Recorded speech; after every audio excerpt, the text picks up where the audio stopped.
சொல்லி கொடுத்ததும் கற்றுக்கிட்டு நான் செய்ய ஆரம்பித்தேன். அதோட பெனிஃபிட் அது தேய்க்க ஆரம்பிச்சதுமே பல் குச்சமே கிடையாதுங்க. அவ்வளோ ஒரு ஃப்ரெஷ்ஷாக அவ்வளோ ஒரு பிரைட்டாக ஃபீல் பண்ணுறேன். இது தேய்க்க ஆரம்பிச்சதுமே இதோட பெனிஃபிட் தெரிஞ்சதும் நம்ம இதை எல்லாருக்கும் சொல்லணும் அப்படின்னு நினச்சிட்டு இருந்தேன். அது மாதிரி இதை நான் வந்து ப்ராடக்டாக ஃபார்ம் பண்ணி கொண்டாந்தேன். என் டாக்டருக்கு யூகேல இருக்காங்க, அவங்களுக்கு கொடுத்து விட்டுருந்தேன். ஏன்னா இதை வந்து குழந்தைங்களுக்கு அட்லீஸ்ட் டெய்லி தேய்க்க முடியலனா கூட வீக்கெண்டில் தேய்ச்சேன். இது முழுங்கினாலும் வயிற்றுக்கும் நல்லது தான். அதனால திருப்பலாச்சூர்ணம், கருவேலம்பட்டை, நம்ம இது மாதிரி ஐட்டம் தான் இதில் போடுறோம். எல்லாமே கட் ஹெல்த்தின்னு சொல்லலாம்.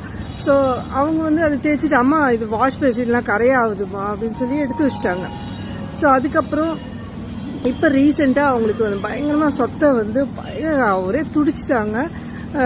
அதோட வந்து டாக்டர்லாம் அங்கே அப்பாயின்மெண்ட் உடனே கிடைக்காது. எங்கள் மாப்பிள்ளையே நீ பேசாமல் இந்தியாவுக்கு போயிடுறியான்னு கேட்டாங்களா, அந்த அளவுக்கு கஷ்டப்பட்டிருக்காங்க.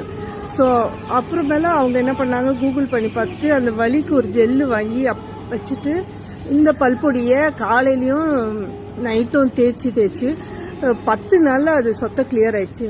பாருங்களேன், என்ன ஒரு மிரக்கல் நம்ம நேச்சர் வச்சிருக்குன்னு சொல்லிட்டு. இதை நம்ம தெரிஞ்சுக்காம நம்ம வந்து கெமிக்கலுக்கு போயிட்டு நம்மளோட பல்லோட எனாமல் எல்லாம் கெடுத்துக்கிட்டு இருக்கோம்.